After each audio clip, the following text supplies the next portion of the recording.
In the competitive world of mobile commerce, success is now being driven by push notifications powered by new mobile apps. The idea is to grab consumers' attention and get them to take immediate action. That means not only having e-commerce apps on people's phones, but making them extremely user-friendly. I'm Jane Singer, and welcome back to A Seat at the Table. It's a pleasure to have you as part of our global community, which now includes industry leaders like you in 132 countries. Today we're joined by Campbell Paton, co-founder and CEO of StoreLab, which helps e-commerce companies maximize mobile commerce.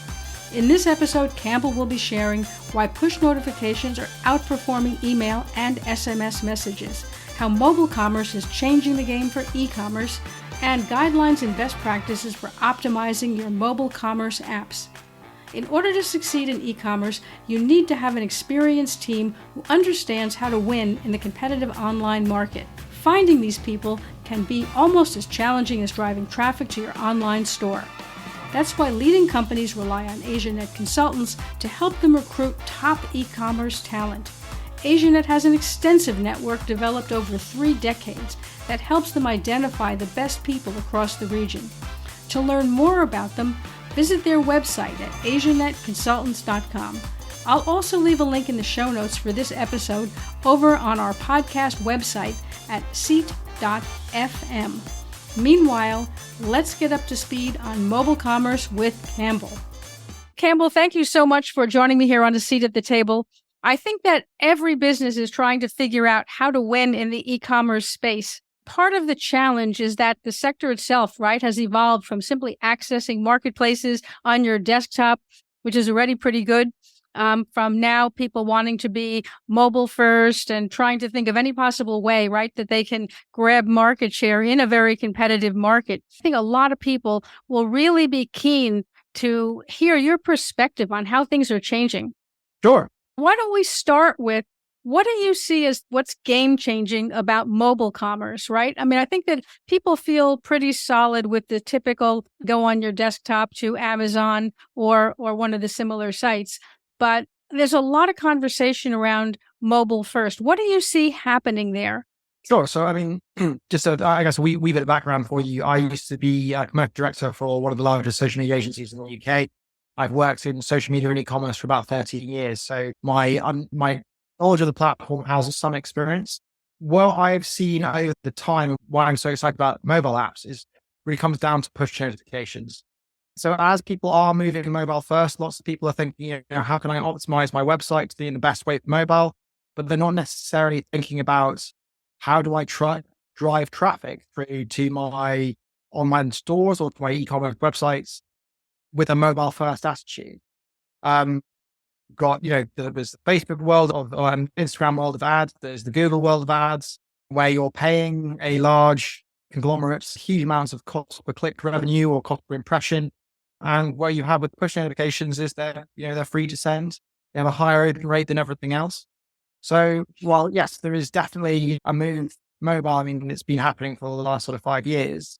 The next sort of stage, I think, from the mobile optimization space is not just thinking about how can I get something to look and feel the best on mobile. It's how can I reach my customers while they're using their mobiles too, in a way that is digestible to them and actionable. Direct response marketing is obviously picked up quite a bit. And that is where most, I guess, e-commerce owners see their revenue coming from. Push notifications are the logical next step there. And that's why I left the world of social and got into app commerce, is mainly around the push notifications. I think that's really interesting. And I think that, there's a lot to unpack around push notifications. From your point of view, what you've been seeing, I mean, there's a lot of marketers who are touting the benefits of push notifications. And yet consumers are increasingly complaining of getting way too much messages, whether it be email or notifications or anything else. Based on your experience, how do marketers balance that out, right? How do they find that sweet spot that lets them capitalize on, like you say, that interactivity of push notifications without alienating that consumer? Of course. Yeah. As soon as someone opts out of receiving your notifications, you lost that channel of reaching them. It's the same as if someone exits your email campaigns. It sort of needs to be viewed in a similar way. What we would advise is, less is more. start small and build up, find what your audience are interested in receiving, and scale things back if you start to see sort of the mass exoduses of your push notification subscriber lists. We tend to advise companies that they need to send at the beginning no more than 2 push notifications a week, but we also, and then build from there. What are the company that makes the most amount of money through push notifications in our world sends 4 push notifications a day, Wow. which to me is far too many, but she's found a sweet spot for her audience. And that's what they engage with. And she doesn't have people leaving. I mean, she does have some, you're going to at that level, but she also gets the largest response. But the other thing I'd say about push notifications is in as much as they are owned marketing channel like email, one thing that you get from them is event-based push notifications. So you setting up push notifications when you're restocking products, push notifications when someone interacts with the store. But the most valuable of all of them is an abandoned cart push notification. That one message has the highest highest conversion rate out of any marketing communication on the planet currently. They convert 15 times higher than abandoned cart emails, convert 9 times higher than abandoned cart text. They convert higher than retargeting ads on Facebook and Google, and they're free. So while you do need to be controlled in your own marketing strategy with those notifications, by just turning on the event-based ones and starting from there, you will see returns coming through from that channel. And from what we've seen, higher returns than you expect from your email campaigns. Our current ROI that we see for customers over about a year period using our push notification service is 26x. Wow, that's incredible. And it only goes up from there. So we do a bit of social media on the side. And I know from my old days in working for a social media agency, we're telling customers at the moment, you can expect a 3 to 6 times return for every pound invested with push notifications because of not paying for each message to go out. The sky is the limit. And it's sort of, it tends to snowball as you get more users. Yeah, I think that's really interesting. So in other words, if someone doesn't complete the checkout with a cart, assuming that the app has their phone number, it will send them a reminder that said, hey, what about what's in your cart? And you're finding that you're getting that kind of a big sort of a people going back and actually completing the purchase. Yeah, I mean, so just to clarify, when your app is on their smartphone, you don't need a phone number. So regardless if they have a or not, the person receives their message. And I could talk all day about the stats for push notifications, but one that makes it more reasonable for people to understand is that they have the highest open rate, and that would make sense to you because if you look at your push notification screen. Say I unlock my phone, I drag depending on what probably you're on, I open the tray that's going to show my notifications. You have WhatsApp messages, emails, text messages, and phone calls in there. So in your phone usage experience, the things that are most important to you come in there, whether it's messages from a loved one or friends and family, on that same level, in the same displayed part is then a push notification from a brand. And usually, unless you're happy to just have your notification tray completely cluttered, which some people are, but most people aren't, when you buy into a brand, you are interested in seeing that notification. Okay, you may not interact with it on a daily basis, but the way that we view app commerce is that it takes someone that's really going to buy 2 or 3 things a year, and it converts that into 6 or 7 transactions. So your loyal customer base is going to buy more, and they're going to be incentivized to listen to you more or open your app more and look at your products more through the aspect of push notifications. There are other things that apps do too, but this is, something that I think is worth for every e-commerce company should be thinking about what is my push notification strategy and how am I going to utilize it. There are like I said, there are other great things about apps, but that is one of the reason that I left social and the one I usually lead with. Right. Well, I think that's really interesting that you brought that up because it's not necessarily intuitive to somebody who's not working with it as at such a granular level as yourself. We tend to think of either email or text messages, but we don't really think about if you download that brand's app onto your phone, what those capabilities are. Now, how do you incentivize consumers to download the app? Because people have a lot of apps on their phone. I mean, people might typically have Amazon on their phone, right? The more general marketplaces, because they can get a lot of things, as well as all the other apps that are not commerce apps. How does a brand, based on your experience, what can they do to incentivize that consumer to download their app?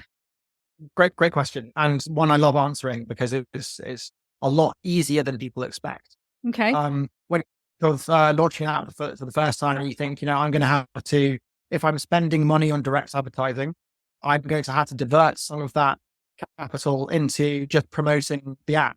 And if people are like my brand, then maybe they will download it, but the majority of people won't. That is not true in the world of app downloading. It may be for things like games and information-based apps, but e-commerce apps have a much easier time of things. So the first thing that you need to do, and where we see between 85 and 90% of our traffic that's driven to our apps, comes from a mobile app banner. So what a mobile app banner is if someone is browsing the mobile version of your e-commerce website, they will see a banner at the top of the screen that pops down, and it will usually have some form of incentive. So the incentive that we tend to work with are things like 10% off your first order, free shipping on your first purchase.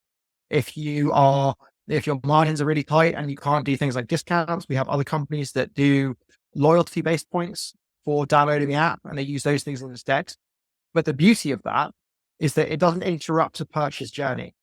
Right. So I've seen your brand on Instagram, I've clicked on it and I've gone onto the mobile version of your website. I see the app banner, but I'm not really interested in downloading the app. I still complete my purchase through that process. If you make your incentive strong enough, then people will download the app. They will make the purchase through the app, and then they will stay. And it is a much cheaper and much more effective method than doing massive campaigns to promote your app through social or Google. I mean, we do encourage people to add a banner to the bottom of their email campaigns that say, hey, look, we've launched an app. We do encourage people to do organic social posting about it too.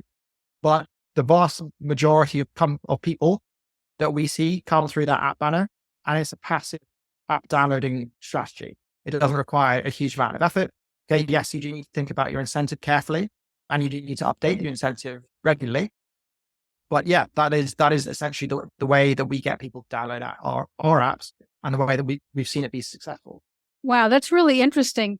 And I think that I wouldn't have thought it would be that seamless a process. Do you know what I mean? I would have thought that it would have taken a little more doing to get people to be willing to download an app. But I think it's interesting, the experience that you've had with other clients and how readily the consumer is willing to take that app. Now, you talk about the need to streamline that user experience, right, with apps, right? The user interface or the user experience. What do you see as some of the glitchy places that could be smoothed out, that could make it just that little bit, reduce some of the friction? So from a user experience perspective, I mean, yeah, there's app real estate is obviously so much smaller than your website. Your phone screen is a much smaller play space. So when it does come to apps, less is more. Less really is more. We tend to say to people, you don't want to have more than 3 elements. And by element, I mean a picture or a block of text or some form of products on your screen. You don't really want to have more than 3 of those at the same time, because a simpler experience is a better experience when it comes to apps. The other thing to think about them is that they are faster. So as a general fact, it's almost like that I'm sure you're aware of, and most people are, is that faster websites convert higher. Apps tend to be 3 times faster than mobile web because of image caching. So once you load an image, it sticks around and it doesn't have to be reloaded. So you have a faster browsing experience. That also comes down to then having less on your feeds or on your app feeds or home pages or screens, because people are going to browse them at a faster rate. So you don't want to overload people with the number of elements or the number of things that are on the website. It really is less is more.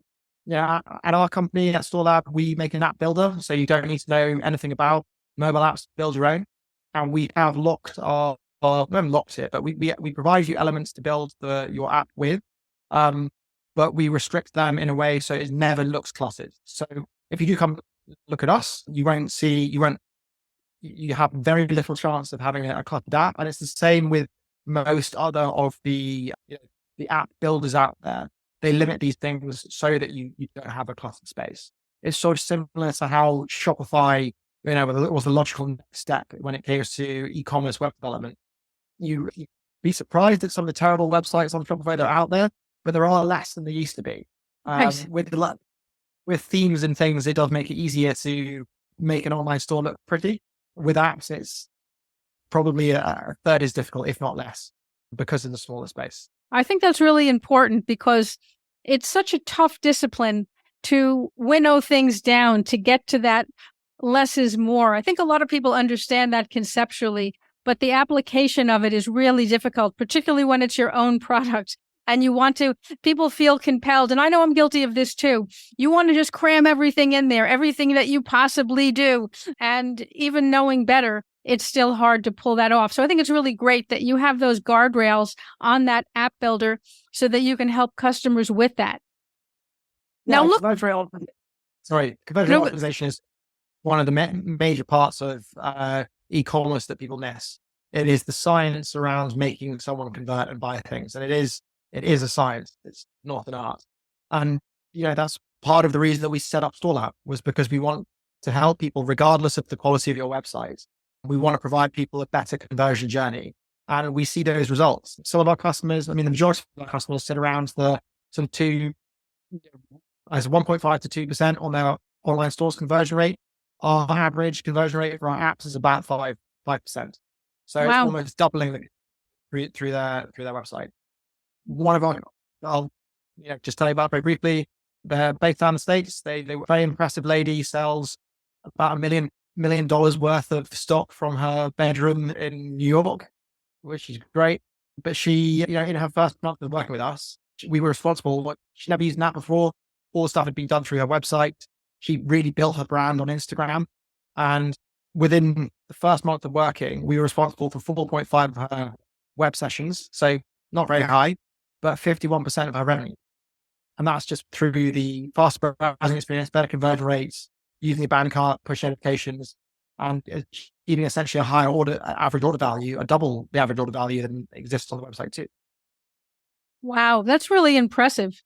Now, looking ahead, as you look at mobile apps, what do you see as what's under development, or what might we see coming? In other words, it might not be here now, but are there things the direction that you feel things are going in, or things that we should be looking at that's evolving?